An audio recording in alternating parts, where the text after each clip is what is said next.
तो विद्यार्थी मित्रों, हम लॉन्ग आंसर की ओर देख रहे हैं। तो ऊर्जा के बारे में संक्षेप में बताइए। ऊर्जा मतलब ताकत, शक्ति, बल।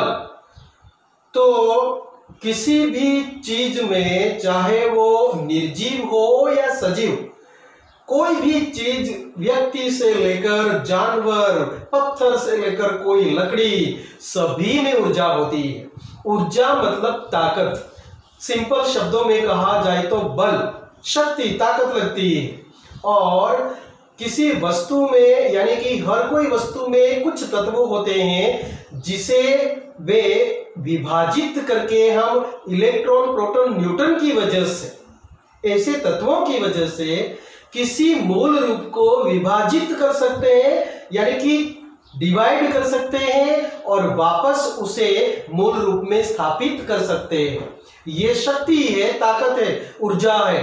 आप लोग जानते हैं विद्युत ऊर्जा। विद्युत ऊर्जा सबसे बड़ा स्रोत, ताकत का सबसे बड़ा स्रोत विद्युत ऊर्जा। आप लोग बिजली जानते हैं, जो बारिश में बादलों की गड़गड़ाहट से गिरती है। इसके पश्चात आप लोग कोई भी वस्तु ले लीजिए। यहाँ के मानव शरीर अनेक पंच तत्वों से बना हुआ है। उसके तत्वों को अलग करके आप लोग उसे विभाजित करके मूल रूप में वापस ला सकते हो। यानी कि इस प्रकार की ताकत को बिजली, ताकत, शक्ति कहा जाता है। तो ये विद्युत ऊर्जा सबसे बड़ा स्रोत है, जो पानी मूल है। पानी से विद्युत ऊर्जा मिलती है, ये सबसे बड़ा स्रोत है।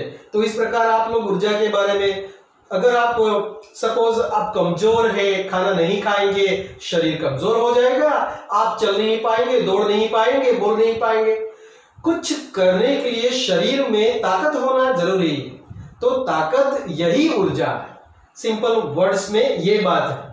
तो हर कोई चीजों में यह विद्यमान है, ऑलरेडी वो चीजों में है ही, रखी ही गई है और वो बनी ही। तो ये ऊर्जा है। ऊर्जा के बगैर कोई काम संभवित नहीं हो सकता। ये तरह तरह प्रकार के उदाहरण देकर आप लोग समझा सकते हैं। विज्ञान में आप 8वीं कक्षा में देख गए हैं, फोर्स किस प्रकार लगाना चाहिए, किस प्रकार वो धक्का देना है किसी चीज को, फिर किस प्रकार उसे ढोना है, वगैरह वगैरह वगैरह। तो ये सब ऊर्जा का ही एक स्रोत है, ऊर्जा का ही एक देन है। फिर लेखक की दृष्टि से मनुष्य को एक स्थान से दूसरे स्थान पर भेजने के लिए किस प्रकार भेजा जा सकता है, एक स्थल से दूसरे स्थल पर इंसान को किस प्रकार भेजा जा सकता है। तो बहुत ही आसान है कि इंसान पंच तत्वों से बना है और उसे विभाजित किया जा सकता है और बिना किसी नुकसान से उन चीजों को वापस प्रस्तावित किया जा सकता है। तो तरंगों की वजह से अनेक प्रकार की चीजों में ये शक्तियां होती है, विभाजित किया जा सकता है, मूल रूप में वापस लिया जा सकता है। उसी प्रकार मनुष्य को भी अनेक प्रकार के तरंगों की शक्तियों की वजह से, ऊर्जा की वजह से हवा में तैरते हुए वह यंत्र की भांति, वो मानव प्रक्षेपण यंत्र, इस प्रकार, यानी कि इंसान बिना किसी सहायता, बिना किसी साधन के जरिए एक स्थल से दूसरे स्थल पर हवा में तैरता हुआ यह इंसान जा सकता है। वह अपने शरीर की शक्तियों को विभाजित करके फिर उसे प्रस्तावित करके यह सब कार्य किया जा सकता है। यानी कि यह लंबी प्रोसेस और थोड़ी मुश्किल है, लेकिन यह काम थोड़ा मुश्किल जरूर है, लेकिन रीत बढ़िया है। यानी कि वैज्ञानिक यह सब कर सकते हैं। हमारा शरीर चेतन होकर ही ये इलेक्ट्रॉन तरंगों के जरिए एक स्थान से दूसरे स्थान पर जा सकता है। फिर प्रोफेसर रामिस के साथ प्रोफेसर माधवन की पहली मुलाकात कब और कहां हुई थी? उसके वैज्ञानिक प्रयोगशाला में, जब वे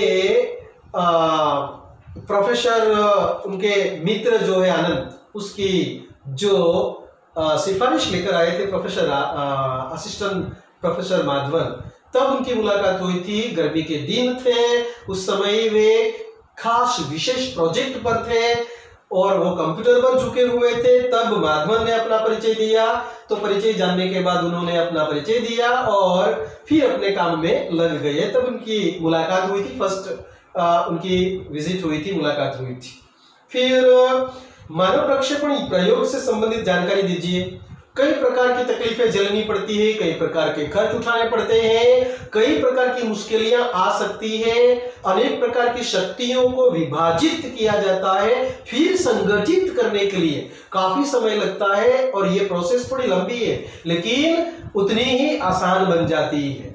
और इंसान बिना किसी साधन के जरिए हवा में तैरते हुए कुछ इलेक्ट्रॉन, प्रोटॉन, न्यूट्रॉन ऐसी ताकतों की वजह से, तरंगों की वजह से, ऊर्जा की तरंगों की वजह से इंसान एक स्थल से दूसरे स्थल पर जा सकता है। ये उनकी प्रोसेस है, लंबी प्रोसेस है। कई प्रकार के उसमें अणु परमाणु लगते हैं और उनकी वजह से इलेक्ट्रॉन, प्रोटॉन जो है ये सब चीजें ताकत को अलग करते हैं, फिर अलग करके फिर संगठित करते हैं, मूल रूप में वापस लाते हैं। ये तरह तरह प्रकार की प्रोसेस करनी पड़ती है, ये वैज्ञानिक काम है, इसीलिए इस प्रकार कई प्रकार की मुश्किलों का सामना भी करना पड़ता है। तो ये थे आपके लॉन्ग आंसर्स और मैंने सिर्फ लॉन्ग आंसर्स की ओर इशारा किया है, मैंने हाईलाइट्स किया है। मैं आप लोगों को प्रश्न भेजूंगा उत्तर के साथ और आप लोग ठीक तरह से पढ़ते हुए फिर समझते हुए इसे लिखने की कोशिश करें। फिर व्याकरण है, क्या है? व्याकरण है। तो व्याकरण में खास तौर पर तो हम व्याकरण लिखे बगैर ये मुमकिन नहीं है, व्याकरण लिखे बगैर मुमकिन नहीं है। तो व्याकरण हम देखने जा रहे हैं, ध्यान दीजिए। पहला है विरोधी शब्द बताइए। विरोधी शब्द हमें बताने हैं। सामान्य तो मैं यहां से ले रहा हूं, ध्यान दे।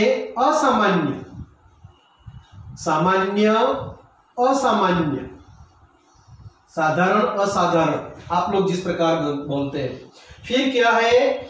शुरुआत, आखिर, अंत, आखिर, अंत भी लिख सकते हो। फिर असंभव, तो इट्स वेरी सिंपल, असंभव, संभव, ठीक है। फिर शक्तिशाली, तो शक्तिहीन, शक्तिहीन, जिसके पास शक्ति नहीं है उसे शक्तिहीन कहा जाएगा। इसके पश्चात आनंद, तो विषाद, प्रॉपर वर्ड विषाद भी है और शोक भी आप लोग लिख सकते हो। इसके पश्चात आगे है जटिल, जटिल का अपोजिट है सरल, जटिल का सरल, सरल मतलब इजी, राइट। इसके पश्चात है भाववाचक संज्ञा। ऊपर देखिए मैं लिखने जा रहा हूं मानव, तो ता प्रत्यय लगा दीजिए, क्या बनेगा? मानवता लगेगा। कुल मिलाकर ता प्रत्यय लगने से वो भाववाचक संज्ञा बन जाएगा मानवता, एक गुण है हमें। फिर अपना, तो अपनापन, अपनापन, अपनापन, अपनेपन का एहसास दिलाना, ये संबंध है। फिर बच्चा, तो बचपन एक स्थिति है, बचपन एक स्थिति है, दशा है, हालत है, राइट। तो ये भाववाचक संज्ञा थी। और कर्तृवाचक संज्ञा देखिए, कर्तृवाचक संज्ञा में विज्ञान पहला है, तो वैज्ञानिक क्या होगा? वैज्ञानिक, माफ करिए थोड़ा डार्क नहीं दिखाई दे रहा है, कोशिश करें समझे। फिर इतिहास, तो इतिहासकार, कर्तृवाचक संज्ञा है, कर्ता, काम करने वाला, इतिहास को रचने वाला, तो इतिहासकार, इतिहासकार। जैसे आप लोग कहते हैं कथा करने वाला कथाकार, पाठ पढ़ने वाला पाठक, काव्य रचने वाला कवि, ये कर्ता है, काम करने वाला।